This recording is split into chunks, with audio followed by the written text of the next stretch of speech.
must also add that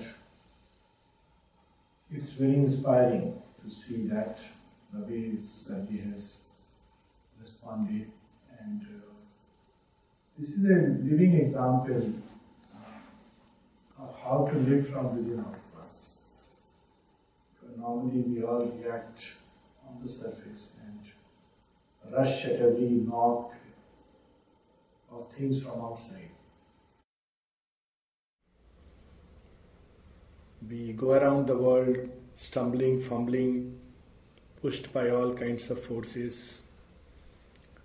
We speak without stepping back, without a thought. We live and breathe so mechanically, caught up in the wheel of circumstance, driven by the whiplash of desire, carried by the compass of ego, at the mercy of every surface event. This is called living outward, and we are very familiar with it, all of us. But there is another way to live, and it's a lot more conscious way, a way which actually eventually leads even to a mastery not only of our own nature but also our circumstances. Very often when we think of living from within outwards, we think it's a certain attitude which helps us to face life. Yes, no doubt about it. It helps us to face life, go through it without too many perturbations, fluctuations. Some will come, but they will pass through the surface. But there is another aspect of it, and that is a mastery, conscious mastery over circumstances. It can extend to any extent. To take two examples, one more mundane and the other, of course, divine. First, the divine example. Mother describes an event which took place in the ashram context when a terrible storm was raging. Many of us have heard this, but it's a good reminder, and some probably may not have heard this.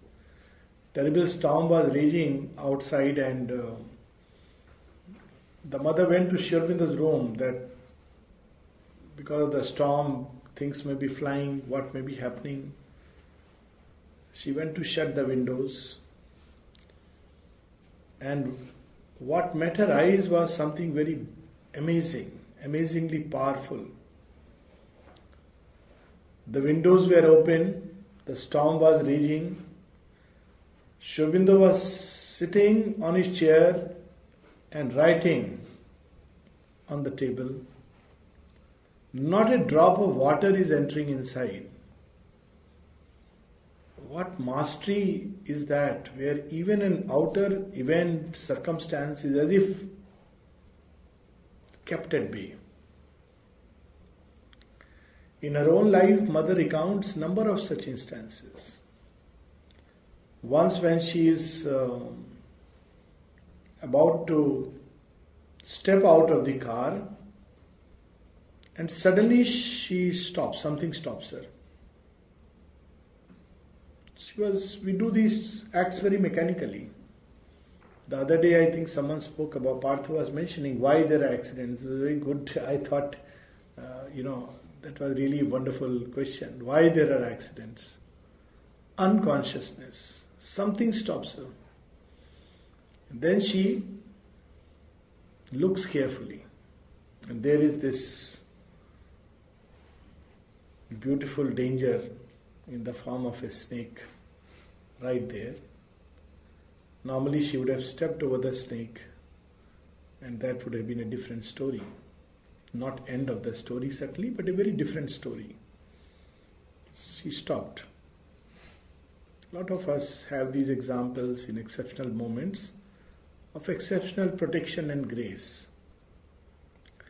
But these happens in Mother and Sri Aurobindo, it's a different story altogether, but at a mundane level, we all experience things like that. And it happens mainly as an intervention of grace. We were unconscious, but someone was conscious. And that someone holds us, as it were, prevents an inevitable tragedy, crash of circumstance. But there is a way that we can be more conscious, and it has the power to change circumstances. Let's take another mundane example. The mother says, you are going in a car. Actually, this happened with someone who died in a crash, and the mother says, you are going in a car and suddenly you see from front a vehicle which is coming, and sometimes you get a feeling that this is going to crash into each other. What is the normal response we make as human beings? And she says we end up with the crash. We project ourselves outward. And by projecting outward, we put ourselves, entangle ourselves in the net of play of forces which are going on outside. There is a whole different levels at which the net of forces are working. And there is the most outward net of forces. All kinds of forces, beings behind it. She speaks about it at length. So many places, particularly in Savitri. Beings who like to create accidents. Who put like a bandage over the eyes. People suddenly go off to sleep or they fail to see and they wonder what happened. And they love it because that's their task, that's their joy. For them, this is soap opera, nothing else. And she says at that moment, if you just step back, instead of, ma, this gesture. She says, either there will be no tragedies averted, or at the nick of moment, it just grazes and passes by, and perhaps something very minor takes place, what could have been very major. I am sure all of us have experienced this. I have, number of times, plenty number of times, this kind of events. Once, even as a child, youngsters, just one of them, where how these things happen. As a 20 or 19-year-old, and I didn't know about yoga. I had not turned to Mother and Aurobindo. But see how the divine is behind us.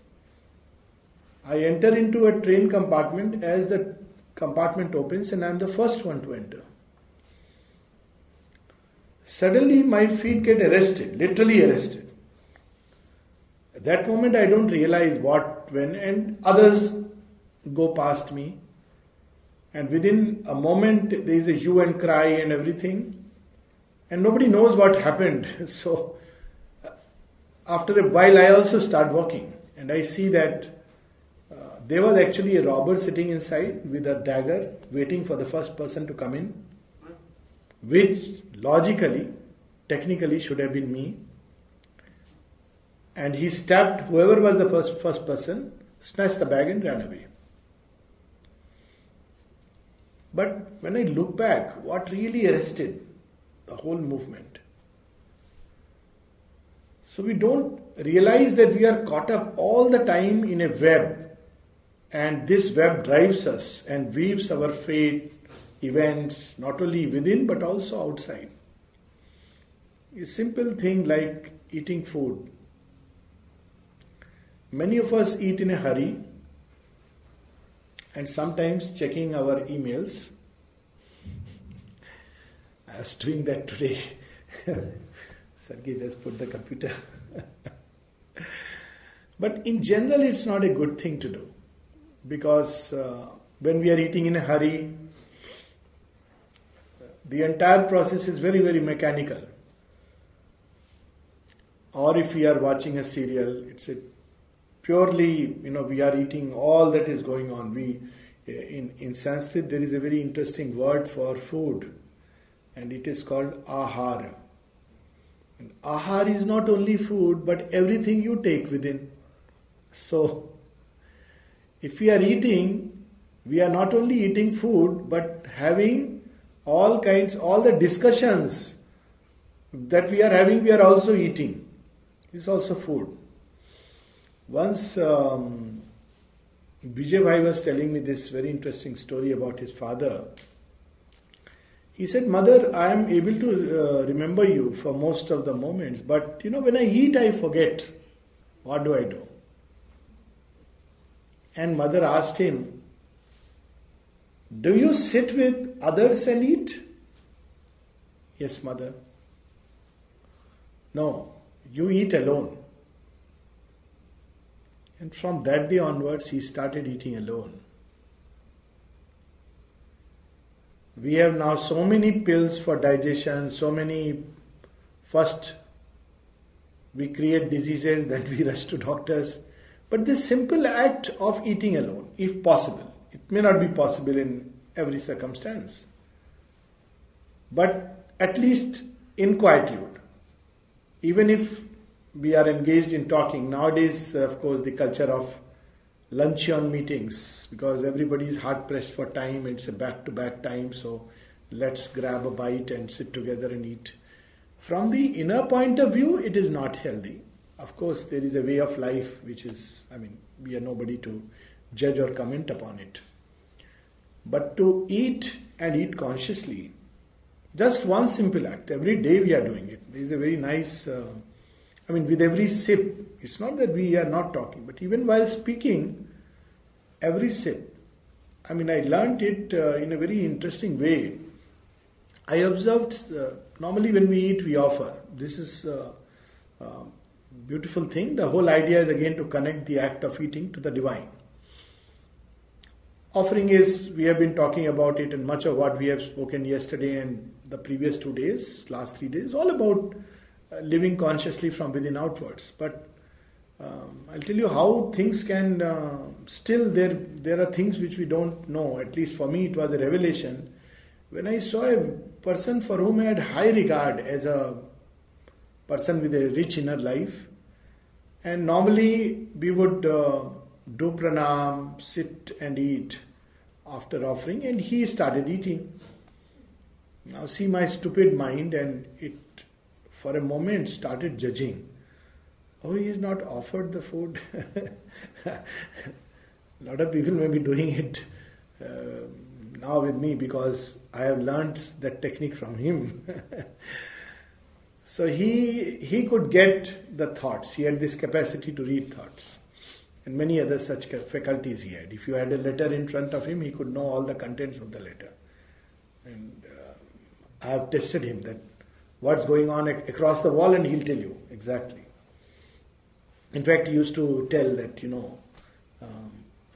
it's better you don't read anything in front of me because I get to know, and it was too much of information overload for him.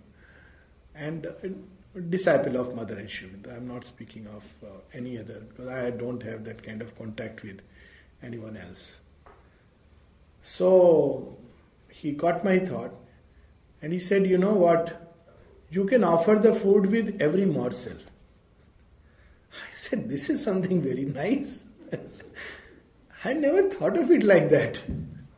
I thought I've done my duty offering the food, and now I am eating and I am enjoying and I am criticizing others and enjoying the rasa of somebody's ninda or praise and all the nonsensical little things, not sweet little things, but bitter little things which we take as caffeine into our system.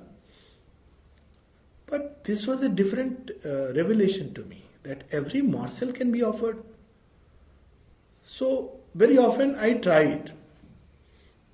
Sometimes one succeeds, and it's not something which is visible on the surface. You can continue to eat. It's amazing that just like on a computer screen, we can open many windows. There are many levels at which we can coexist, and we do coexist. And part of becoming conscious is that at different levels, simultaneously we are aware, because this is one of the questions that people have in mind, that, if I am engaged in outer action, how do I remember and I forget? It is just a question of training and practice, nothing else. If we value the inner and make this inner life rich through an act of interiorization, offering, whatever means, through simply an aspiration, seeking, consecration, then a background state develops. It's like a luminous little something behind us. And there is a separation between what we are doing outwardly and what is going on inside. Amazing, both things together. One is speaking and one is conscious. One is conscious inside not only of the present but also of the whirlpool of forces that is going on. And this consciousness can go to any extent. I'm sure, I'm not speaking something new. I'm sure plenty of us experience this. But this is just that it's good to sometimes look at it and maybe try to deepen it more and more. In the ashram context, people used to go for exercise, and I'm sure a lot of people do here. And the other day we were having this talk. Somebody asked a question about, people do treadmill and they use the word cardio. I have done my cardio, treadmill. And what happens when we do it? We feel, I have given my heart an exercise. Very few people know that there are persons who have dropped dead while doing the treadmill. Treadmill is not really meant to clean up the heart vessels. It's a misconception. And on top of it, behind it, there is the fear. Oh my God, if I don't do it, there are people who, if they don't do one day, they feel fear. It's another thing that the body feels the need. That's a different thing altogether. I'm not speaking of that. Whereas this state of consciousness, which is full of fear, it itself creates problems. I know people who are doing everything right. And they've come, as a doctor, they've come and asked me. I am a pakka vegetarian. I don't drink, I don't smoke. No vices. I run every day. So much. Why did I get a heart attack at 60? So I caught him there. How much do you run? He said, well, about 2 hours. I said, that's it. That's the reason.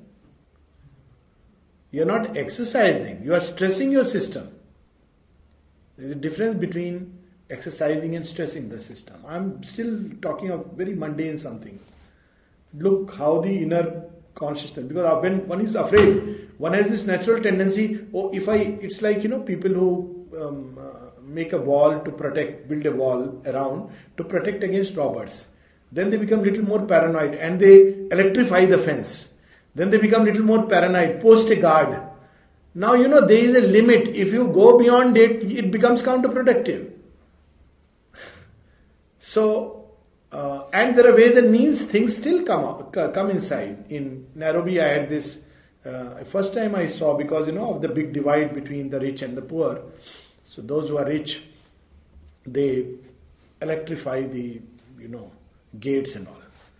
So I asked, what if one day you forget to switch off and by mistake? Anyways, he told me that doesn't happen. I said, so these thieves, they must have devised some way to get past it. He said, yes.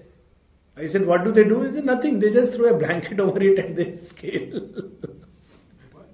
Throw a blanket over it. It's not a high voltage current. And they know how to get past. That's all they need to do. So, we get into complacency that we have done. But we have really not done what needs to be done. So very often when we do it, we get lax on many other issues which are more important. So it's like a false complacency. This is one part of it. So in ashram context, people used to do a lot of exercises when the playground came up and, I'm building my body, I've done this. Even now, plenty. It's like because life has this it falls into mechanical routine. I'm going to the gym. Why? To shape up my body. It's come up. It's very unfortunate, but it's a fact. A lot of people now go to the gym to shape up their bodies. So the mother waiting that one day my children will grow up, become conscious. Finally somebody asked the mother, why do we do exercise? Look how long we take to understand. She says, I was waiting for someone to ask me. And then she gives a totally different sense to it. To build consciousness in the cells. Number one. Two, to awaken the physical consciousness. So very often when we don't do any kind of physical exercise or physical workout, in some way or the other, there is a whole range of it by which we can awaken the body consciousness. And we do things unconsciously, and one day when we fall sick, we suddenly call for grace, peace, nothing happens. So we end up blaming the divine. But Mother and Aurobindo tell us that, look, in this play, there are two ends of the game and a whole lot of things in between. We cannot ignore. Divine doesn't play with marionettes. He's not like, it's not a puppet show, it's a real show. It's a real thing. So there is a part we have to do, there is a part divine will do, and there is a whole play. He has to act through it. He cannot just, with some people it does it. There were 3 persons in the ashram, one of them is still there, whom Mother has said that don't say anything to these people, because if you hurt them, it is like a direct blow on my own body. So this was a exceptional circumstance.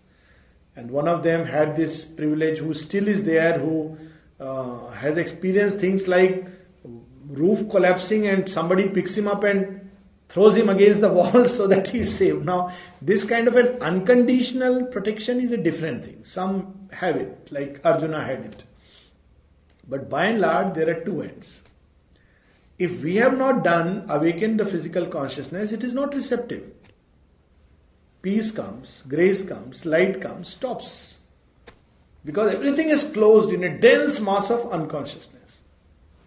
Now, if it pierces it, the body may shatter, because all through it has not remained open at all. Whereas those who do some kind of a physical culture, simple thing, the best exercise is walking, nothing to beat it. And recommendation, since we are at it, because this question should not be left unanswered, 45 minutes to 1 hour a day is max. Nothing more is needed. At the pace of about 4 miles in 1 hour. 4 kilometers, in 1 hour. If one does that, in fact they say even 5 days a week, it's fine. As far as the heart and other things are concerned. It's different that one wants to do more, one is used to more, it's perfectly valid. Partha is leaving, so our very best wishes, prayers.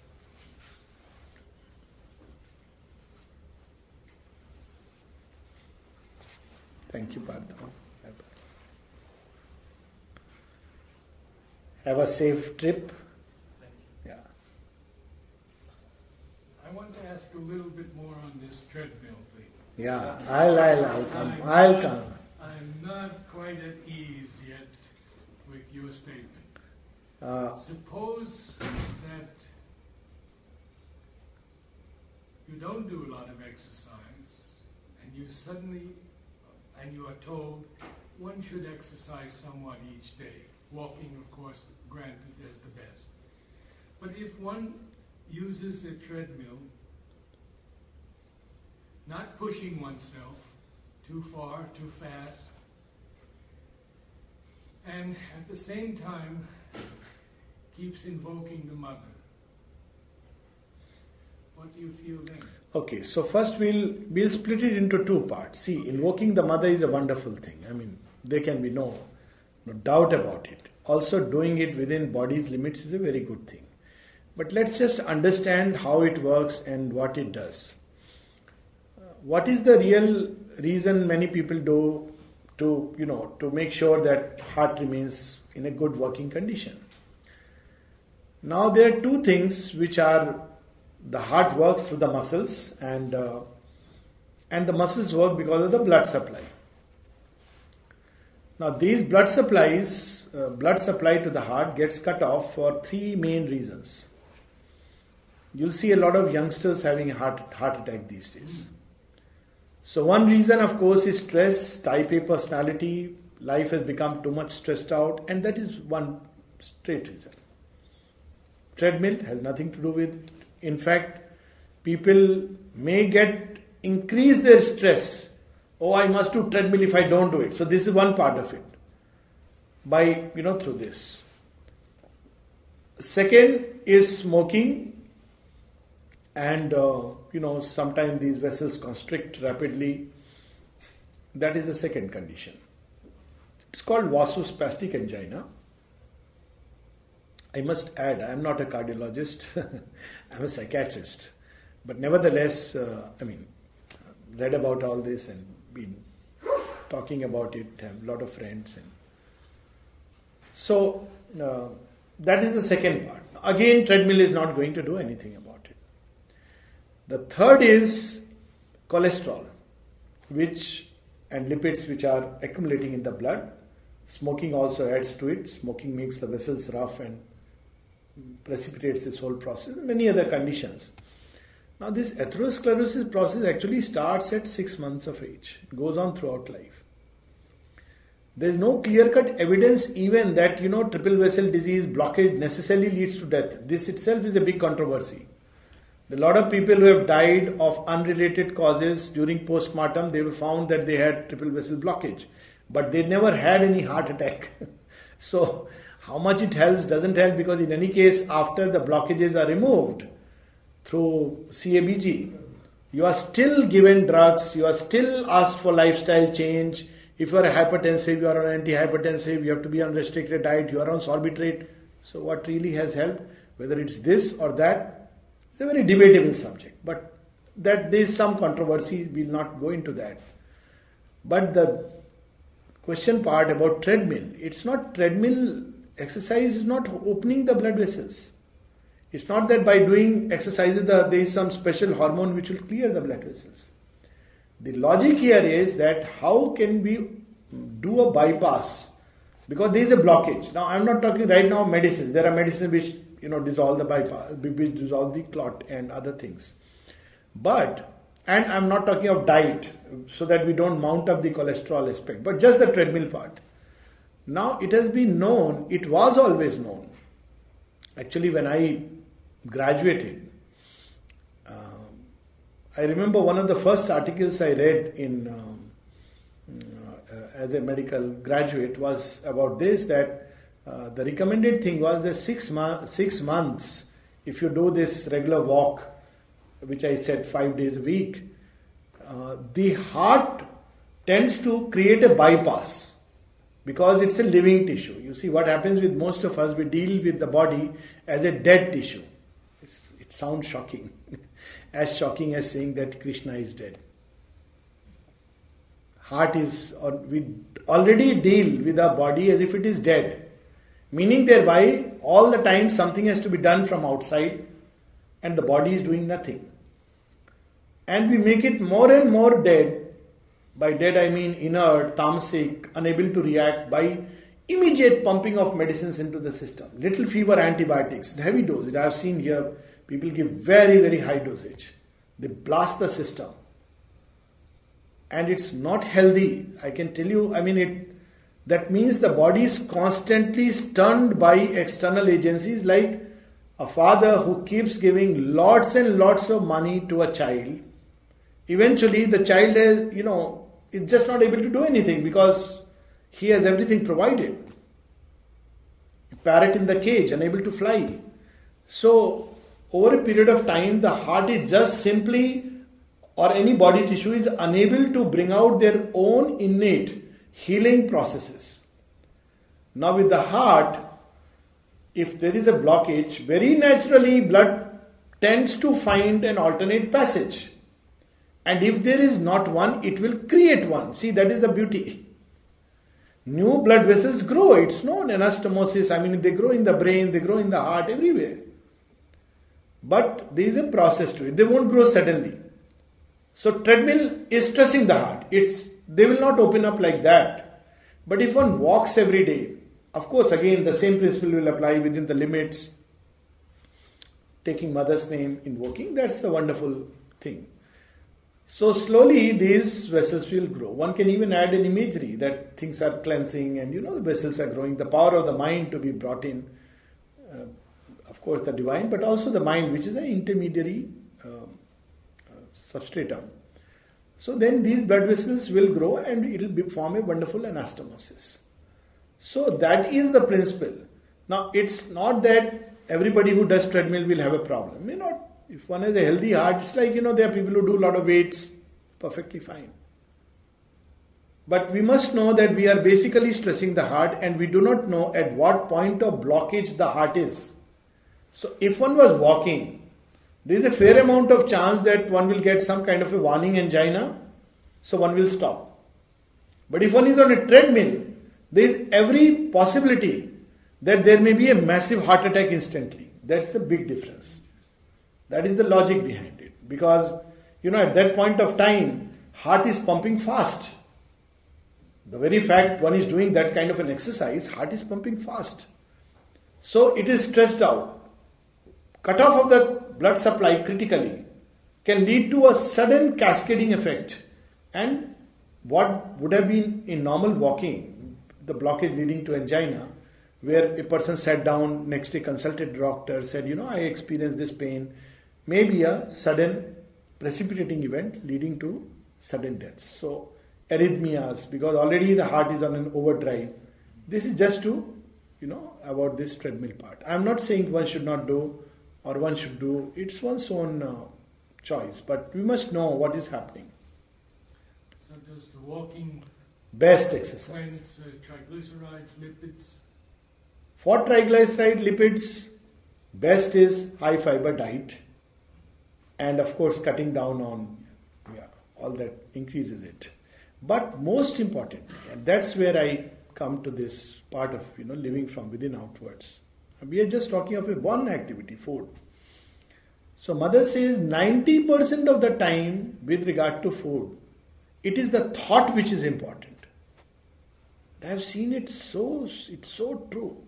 Lot of people come and tell me, I have seen the triglycerides shooting up, and they come and keep telling me, no, I don't eat, and I know for sure they are not doing anything amiss.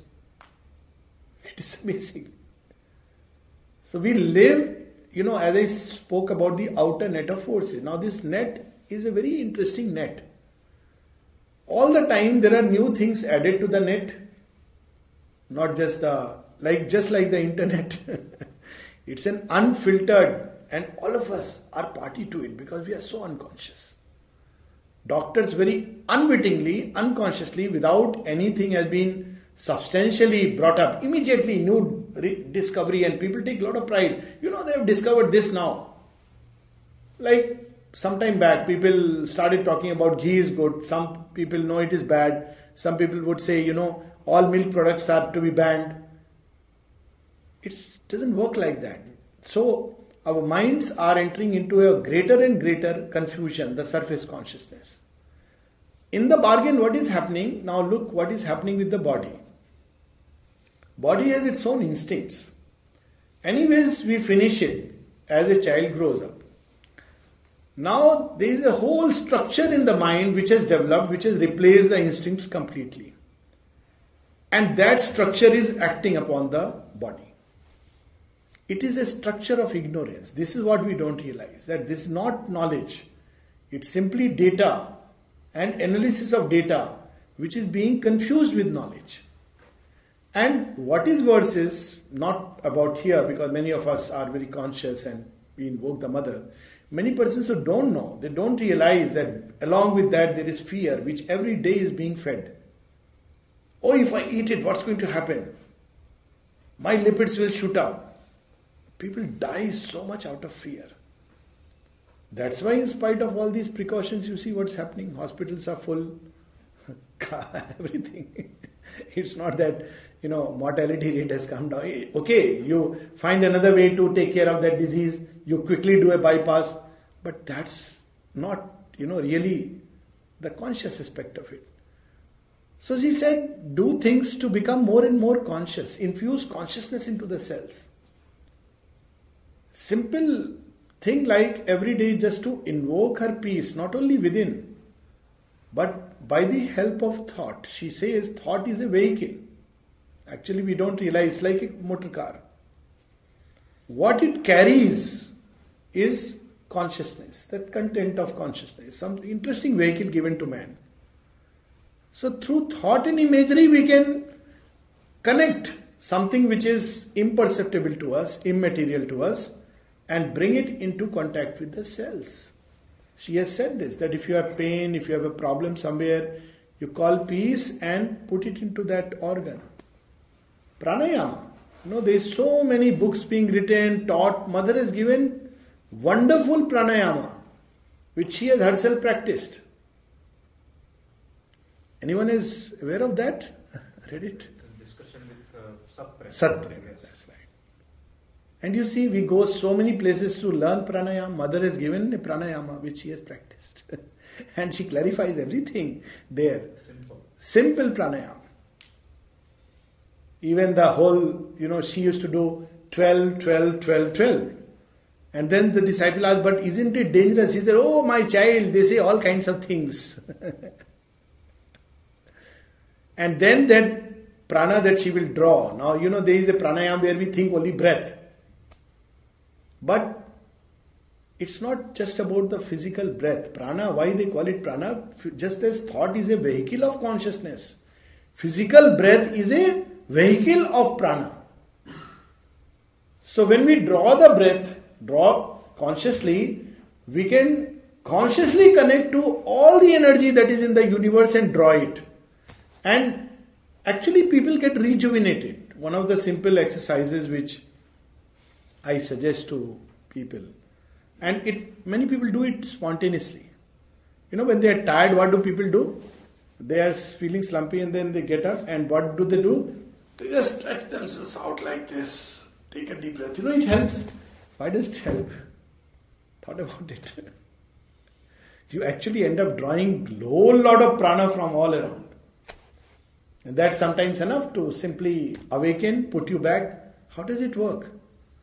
Now we can do the same thing very consciously. We are feeling very tired. All of us go through. Sometimes we have, late night sessions, and our Mr. Modi, he has an interesting way to do it. Yeah. 3-4 hours a day. It's amazing, So we can just draw prana. With that, bring that whole consciousness that it's not just breath, but I am drawing all that is around. This is one way. Of course, Mother says that this is not the best way. You can, draw from the source. So many things we can do. Then another simple way, this Pranabdha, who did so much, work on physical education, and we know his special role in the yoga. And Mother said, physical transformation, he is indispensable for the physical transformation. He taught another kind of pranayama to some people. And of course, it can be done by anyone.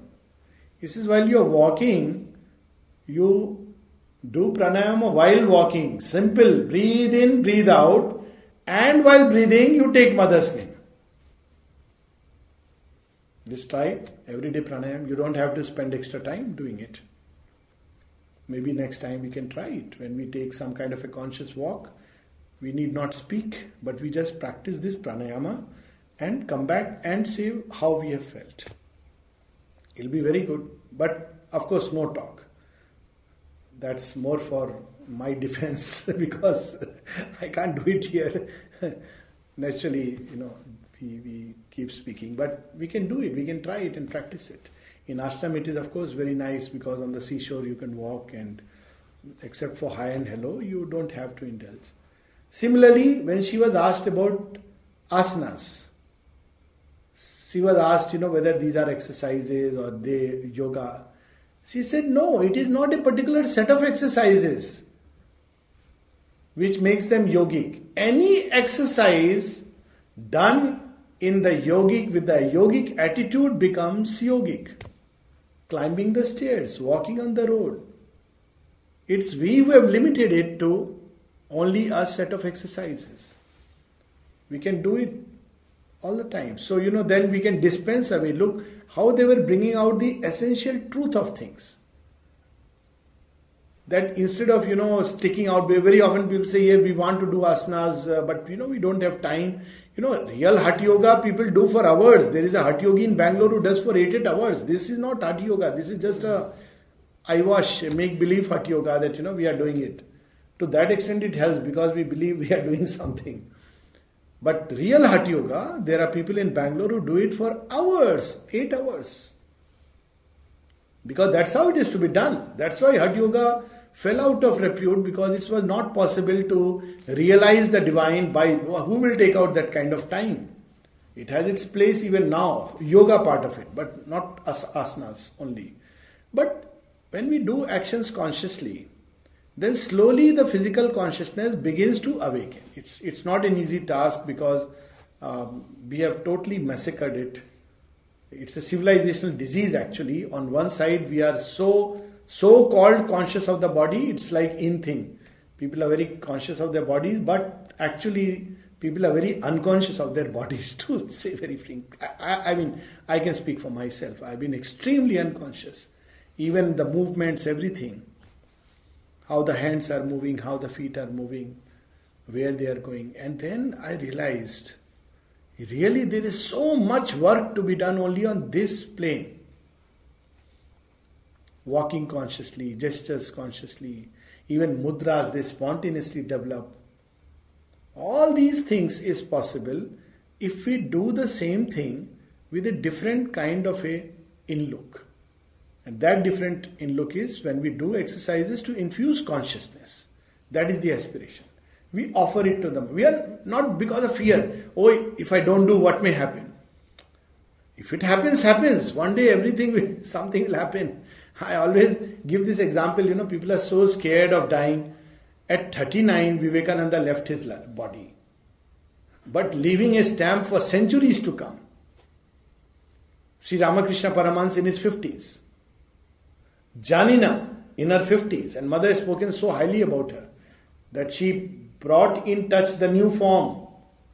It was one of the problems on which mother was pondering, and thanks to Janina's drawings, she said it was the indication. Look at what a wonderful work she did, and only 9 years actually active yoga she pursued. So, as she said, life is not measured by the number of years we live. So this whole attitude and approach needs to change, which puts us in the best possible condition. Again, illness, since we are at it. We do a lot of things again out of fear, clinging to life. And what does she say? The supreme science. This is a prayer in prayers and meditation, where she says, but the supreme science, O Lord, is to leave ourselves entirely in thy hands, without caring for life or for death. So somebody asked her mother, this is too big a statement.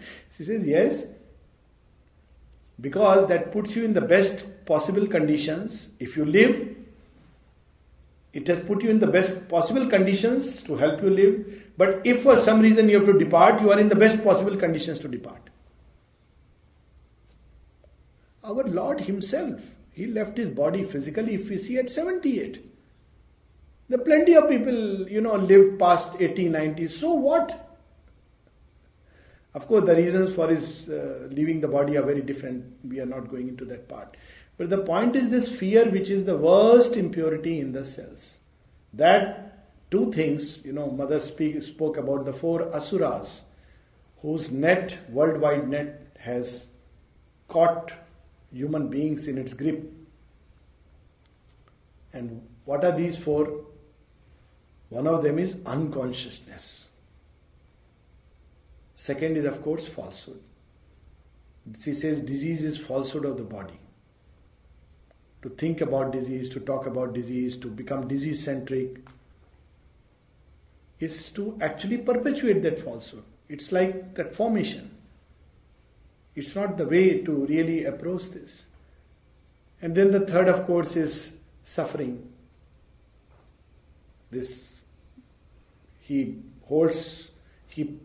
That asura, what he does by creating outer suffering, draws our consciousness outward. We are not able to go within. A little pain, a little difficulty, and we are caught in its trap. Whereas we have to learn to disengage regardless of the suffering and regardless of the pain.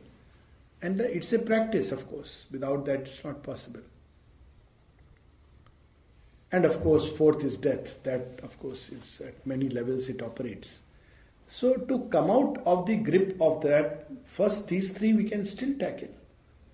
Falsehood of the body, falsehood of the body, all the instincts are gone, and it takes so much time. At least, I don't know, for me it's such a difficult process even now. I have to figure out, the body must feel whether I can take this food or not. Not because of fear or anything, but spontaneously. And if it says no, I should say no. Despite the very tempting ice cream. Everything has been corrupted, the natural instinct of the body. And to bring that consciousness, very, very long process. But nevertheless, that is the way. Again there, very often people have this question, what if one doesn't succeed? Well, it is not for success. That's the interesting part. It is for infusing consciousness into matter. Even if 100 persons don't succeed, it will make it easier for the 100 first. Yesterday, Dina was referring to this aspect when she spoke about the butterfly effect and the chaos theory. She didn't use the words, but she was basically referring to that, about the interconnectedness. She used the word interconnectedness. It's so true. This is our gift to posterity. That when we have done something and we may not reap the fruits, that's why Gita's first dictum, not to live for the results, is so wonderful. And very often, at least I have this example before my eyes. Some people till the soil, others sow the seed. Third, water it. Fourth, protect the plant. Fifth, watch it grow and bloom. But they die before they can eat the fruit. And sixth, eat the fruit. So, we may not taste the fruit, and we will taste, not in this body, just that we come sixth generation and we'll be happy that somebody has done this work. So, this is also part of the work. That we live consciously and we try to infuse consciousness into the physical matter. Because the body is so unconscious, we may never reap the benefits. We may just walk out, exit, and people may say, look, this is what he was doing, this is the result. We don't have to worry about that. But thanks to that work, somebody will reap the benefits, maybe 300, 400 years down the line, or maybe much earlier if more and more join. So this is one aspect, I'm talking of food and physical consciousness. When we try, not succeed, no problem. Sleep, again the same thing. Unconscious sleep. It doesn't rejuvenate. It gets so heavy. At least I try a simple remedy and I can share that. Otherwise there are so many ways, stretching out and all that. But frankly, after a whole day's work and watching these two, Mahadev and Mahabharat, you don't feel like doing all that. You're tired enough to do it. Though there are so many things. Bal Mudra, which is very nice. The way a child sleeps with this hand. All that I have read. But frankly, to try all that, little bit stretching fine. But beyond it, when you are tired, it's difficult. But there is a very simple way. So, there is the pillow. And now it's become like a second way that when I put my head on the pillow, I'm in mother's lap. So, no problem. What happens morning whether I wake up or I don't wake up, I don't care because it's in mother's lap. It's a simple way to sleep. Of course, we can add an aspiration, Mother, make me fresh, light for your service, not for anything else, so that I have the strength to do your service, to love you better, to serve you better. So this is all this process from morning to so many mundane. I think yesterday Chirag had asked this question and he is not here, but I'm sure at some point he'll probably receive the recording. That difference between mundane and spiritual existence. In the higher truth, there is no such thing. In the divine consciousness, everything is divine. In the least atom of existence, I think yesterday or day before, 1994 music we were hearing, which ended with the door is open, you have only to step in, and there were, this, in each atom of existence, there is this delight of existence. But we are not aware of that. Even there is a delight of the body. I don't know, what it is. But Sri Aurobindo speaks about it. And this is not exercise and feel good. That is different. All of us experience it. But there is like a delight that the body cells can experience. So there is so much. Same with speech. We talk about psychic discovery. And we instantly think of what is the process. How do I meditate? How do I sit? But what happens when we sit and meditate in real time? That's why the other day I was mentioning yoga is in real time. It's not a theoretical thing. It's not a bookish knowledge. So what happens in real time? People sit for meditation, and if they keep their eyes open, they are flooded by the sensation. If they keep their eyes closed, they are flooded by worse things. All the demons and jinns which are tied inside, they are set free. Thoughts jostling, feelings going around. So what does one do with these things? They trouble, they disturb. How to get past that? So that is why Mother says that everything that you do, before you eat, before you speak, not only offer it, have a little aspiration, connect the food to the aspiration that may it nourish my being, my body. Also, when I speak, may this speech not become a cause of division, disharmony, disorder, untruth, but become a source of light, hope, joy, harmony, order. In fact, he says, before everything that you do, it should be like a brooding consciousness which is behind. And time to time to keep referring to that. And then over a period of time, this becomes a natural state. It's not something to be done separately. One does separately only to intensify what is going on anyways naturally. So then yoga and life, they just become interwoven into each other in the very texture. Actually, I thought I'll keep it as a question and answer session, but I see that, it's just flowing. I would rather like to pause, have some question answers, then probably we can take a little break, have a cup of tea, then come back and have home choir. Because, then it will be a very different atmosphere. So, it's almost 10:30, 10:45. So, can we have some questions on this? Because it's a very vast subject. Yes, Kayan. Okay. Real quick on the health and food subject, I do seem to experience some pretty intense food intolerances, and I'm wondering what,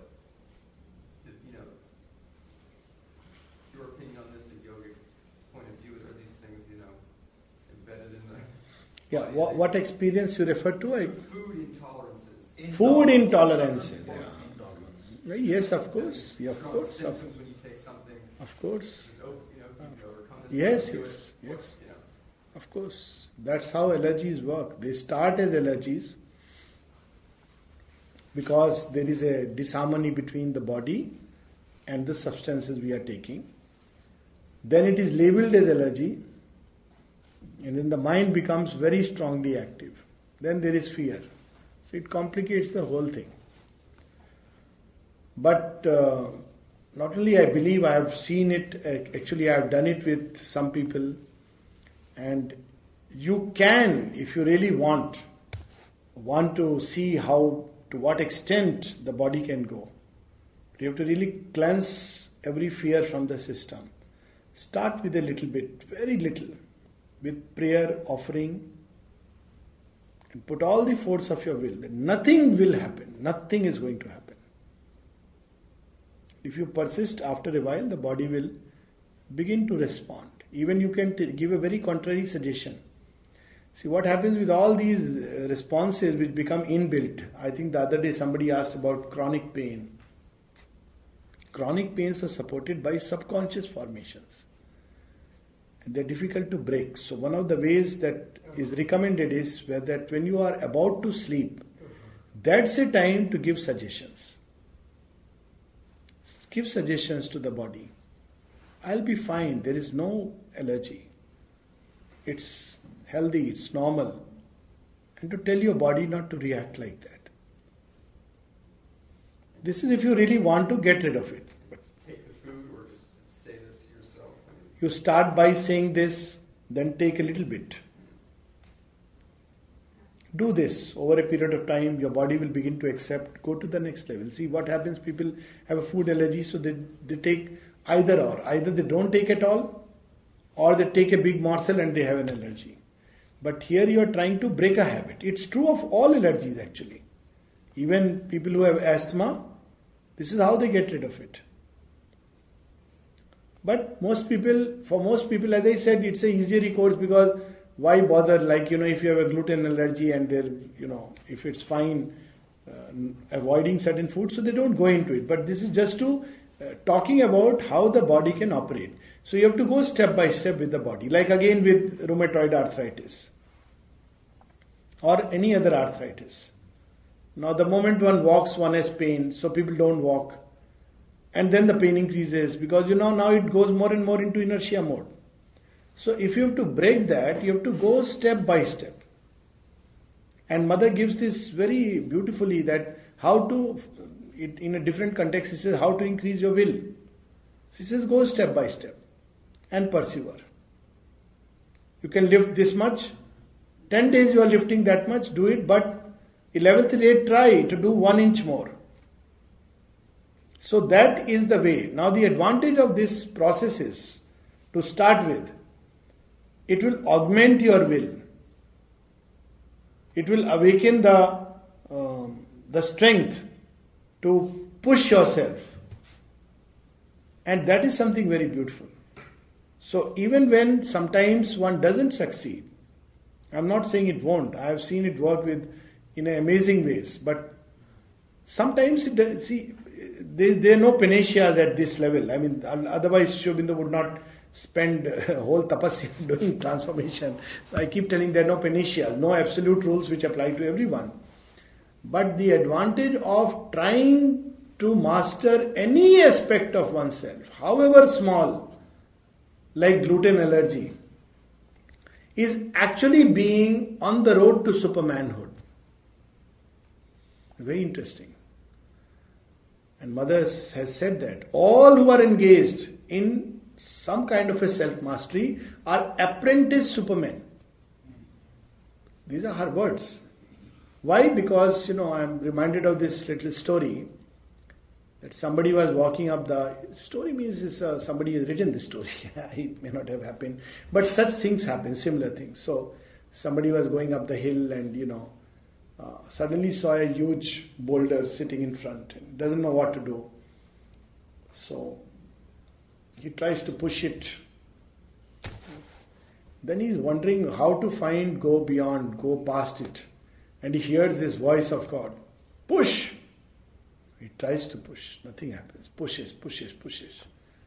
Tired. Maybe it was not God's voice. Shall I go back? Again he hears the voice, more commanding. I said push harder. Okay, maybe. So, he's again does it. This goes on for some time. Then suddenly, after a couple of days, the voice tells him, there is another way. Look that way. So he finds there is another way and goes past. So he questions, like, there was always another way. It's not that you created another way. Why did you make me do this meaningless exercise? So the voice tells him, now look at your muscles. You are going to take this climb. You are not yet ready and fit. You had to do this. Not so that you can... I never said that you will remove the boulder. I said push and push harder. It has developed you at a level which is going to be helpful later on. So in life, many things we do which don't help get the immediate result. True. Yet they help our being to grow.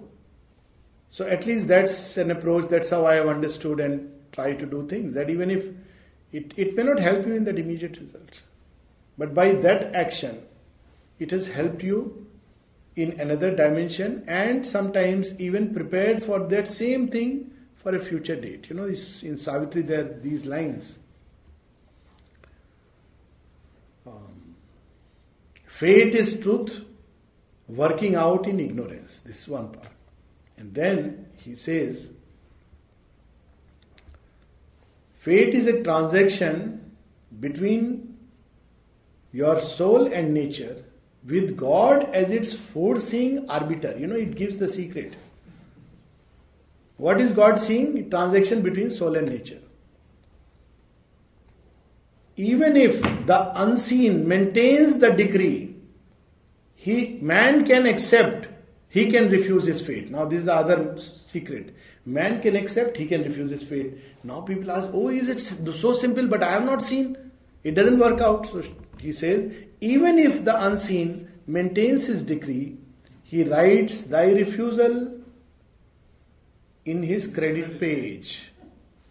For doom is not a close, a mystic seal, arisen from the tragic crash of life, arisen from death and stumble and fall. The spirit rises mightier with each defeat.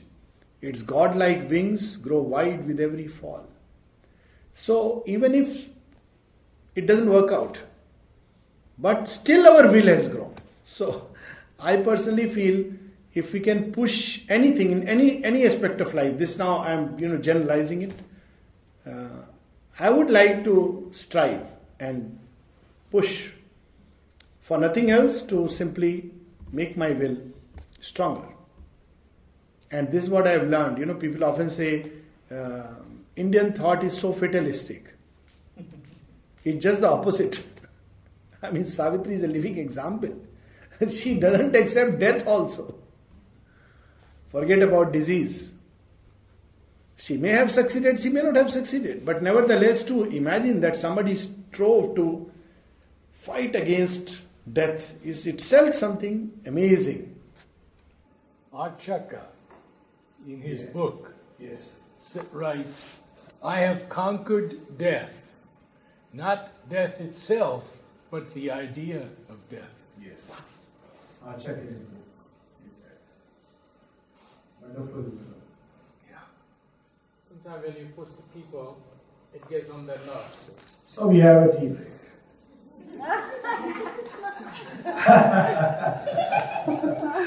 So we'll have tea, come back, then have the encore.